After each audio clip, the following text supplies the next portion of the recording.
If you want to open a pizza shop, I'm here to help you. When I opened my first pizzeria, I got some really bad advice that cost me hundreds of thousands of dollars, and it cost me my passion for wanting to be in the pizza business, and I'm here to help you make sure that doesn't happen. Like most pizzeria owners, I thought if I just had the best pizza, customers would flood in. And you know what? I was kind of wrong.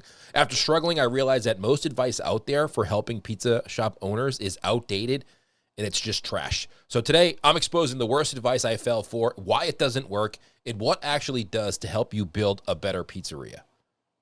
All right, number one, just make great pizza and people will find you. Like that movie from Kevin Costner. If you build it, they will come. Well, guess what? No, they won't. If you build it and nobody knows you're there, nobody is going to come for your pizza shop. Yes, let me just start by saying you need to make great pizza. And there's a lot of videos on the internet and a lot of consultants out there to help you make a better pizza. I'm going to start with assuming that's the case for your pizza shop. Now, if you have great pizza and you open up a pizza shop, it doesn't necessarily mean that people are going to be like, oh, I'm looking for the best pizza. This place just opened. Let me just go there. No, you need to get out and tell them why they should come to you. And you need to do that on a consistent basis when you're opening up and even before you open the pizza shop. I made a huge mistake where I opened a pizza shop and I didn't do any marketing before I opened. And then we opened the door and we just assumed, since people were watching us build out this pizza shop for months on end, that when we decided to open, that the floodgates would open and everybody would just come in. And it did not happen. It was a slow trickle. And I wish I could go back and say, you know what? I'm going to start a YouTube channel or start an Instagram or a TikTok and talk about the process of how we're making this dough, how we're going to be part of the community, what we're doing inside this pizzeria to get it ready to open, and then do a huge marketing blitz the first couple weeks we are open to make sure we are busy, but also that you can handle the business that comes in.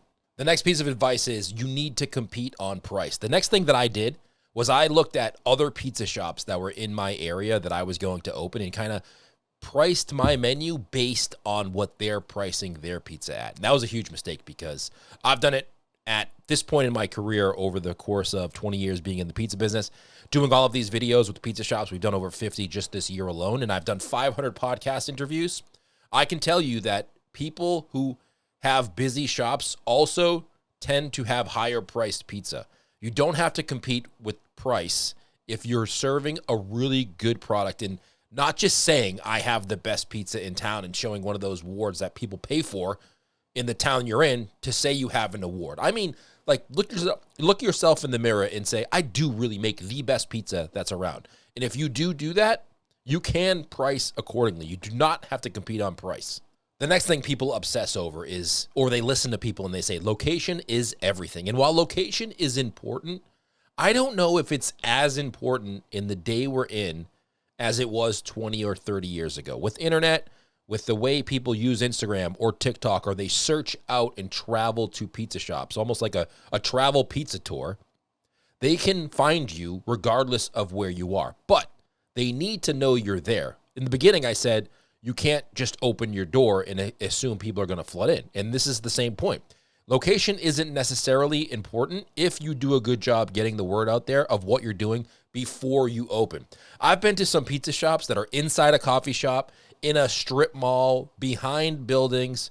They almost look like they're run down from the outside, but then you go inside of it, and there's this tiny, amazing-looking pizza shop selling 150, 200 pizzas a day, and they're using Instagram and TikTok to get the word out of there. So location is not necessarily the most important factor anymore. It is a factor. But the problem with the location is if you get a really good location in a busy city, it's going to cost you a lot in either a lease or if you decide to buy the building, it's going to cost you a lot of money. And sometimes you're not going to be able to sustain that cost of the lease or the mortgage when you're just starting out. You need to be able to run that business for a little while and make sure that it's profitable enough in order to succeed over time. And if you can't do that, it's going to be very challenging and going to be pulling your hair out because every single month you do your P&L, you're going to be short on money or you're going to have no money left over, which means you're going to have to work a whole lot more. Next piece of advice I took was I thought we needed to have a really big menu and be able to please everybody in the town. If they wanted a salad or a French fry or a chicken finger or a sub, I thought, you know what? There's other pizza places out here. If we don't have those things on our menu, they're going to go to the other spot. And boy, was I wrong. I've seen so many pizza shops who have 5, 6, 7 things on their menu total be really successful. And let me just say, success is relative, right? Like success to some people, I've seen the YouTube comments. Some people say, oh, you said 150, 200 pizzas a night was a great night. I talked to the pizza shop down the street and they laughed at that. Well, if they have a conveyor oven and they're pricing their pizzas at 2 for $10, they have to sell 1,000 pizzas a night in order to be profitable. What I'm talking about is making a pizza that's really, really good, pricing it right with your profit, and being able to pay your team a really good wage, because that's important nowadays, and then still being able to make enough money to live and have a good lifestyle. And you're not going to be able to do that if you are competing on price and having this huge menu, because the more menu items you have, the more cost it's going to maintain that menu, to train people on how to do that, and then the more mistakes that are going to happen over time, because it is just inevitable. The more things you try to do, the less good you'll be at them. If I have 10 things on my menu, I'm going to be far better at those 10 things consistently over time than if I have 100 things on my menu and I'm trying to remember how to do them all at the same time. It's just very challenging to have too many things on your menu. And nowadays with these delivery services, there are so many options for people to get food delivered to their house that wasn't around 20 years ago, that you just can concentrate on being the best thing you like to do, which is pizza for me in my case. Make it the best, better than everybody else, price it accordingly, and make a good living that way. Next on the list, which goes along with what I just said, was hire cheap labor and control costs that way. What a huge mistake. You get what you pay for. And if you are trying to pay everybody as cheaply as possible, they are not going to be happy working for you. And if they are not happy working for you, it is going to come out in the product that they make and the way they interact with your customers. So my advice, find good people, pay them well, and when you find, over the course of your career, people who do a great job, do whatever you can to keep them on your payroll.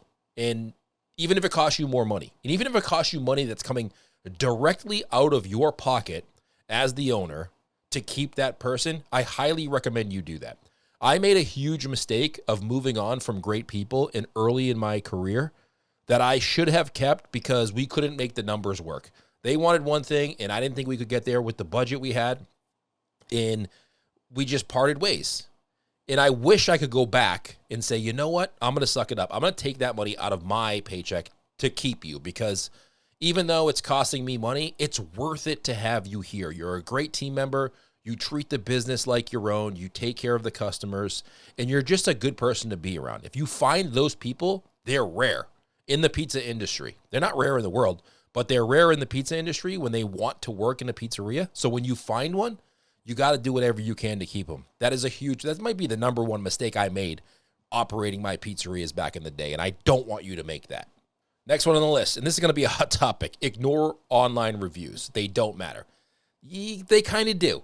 If you're, especially depending on what kind of market you're in, there's a couple different kinds of market. You are a neighborhood place where people grow up and they go to you year after year, or are you in a more touristy place where people traveling to your location from other places find you? And if that's the case, you cannot afford to ignore reviews, because if you're not looking at those reviews and you're getting bad ones, trust me, people go to the reviews to decide if they want to go to that place or not. What they usually do is they'll go to Google. They'll look at, pizza near me or pizza in this town. They'll see those places pop up on the side next to the map. They'll look at the reviews. They'll read a couple. They'll find one that's interesting to them. Then they'll probably go search them up on Instagram or TikTok or Facebook or whatever their preferred social media platform is to kind of see if those things match. And if they do, they're going to go there. But reviews do matter. If you have a lot of negative reviews and you're not responding to them at all, then that's going to be a problem for your business over time. Now, don't fight with people online.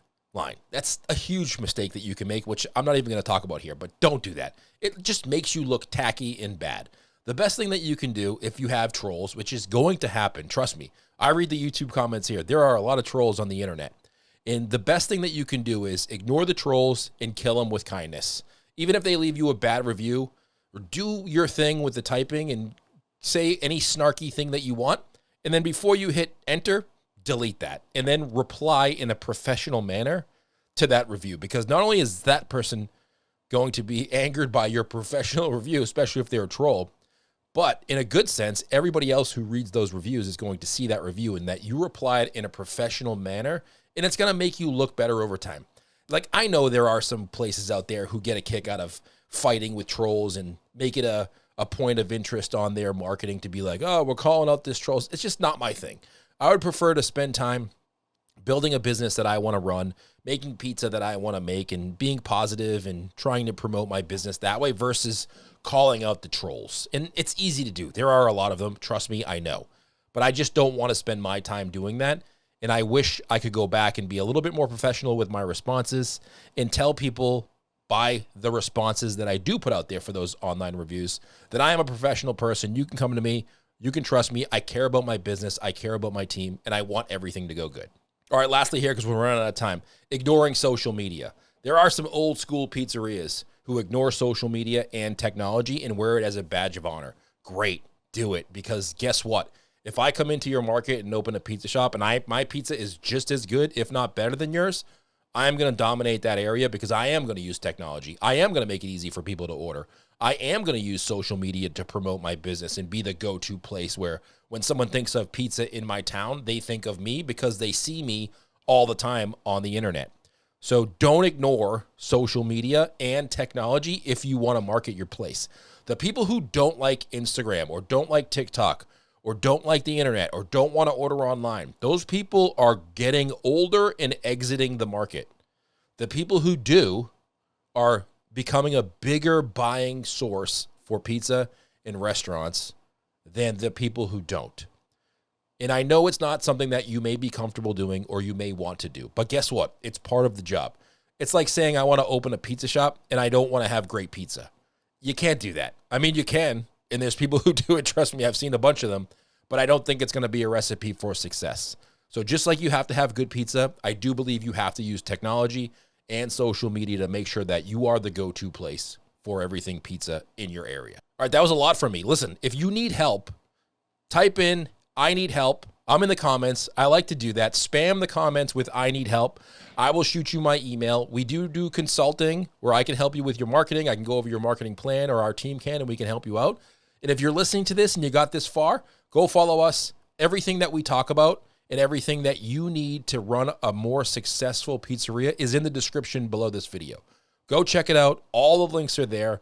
All of our social media handles, all of our websites, everything we do. And I appreciate you getting this far into the pizza journey with me. And go check out all of our other videos you can see right here on your screen, because we do a lot of in-person videos where we talk to owners, we visit pizza shops, and we show you the behind the scenes of what it's like to run a successful pizzeria. Thank you so much for tuning in. We'll see you next time.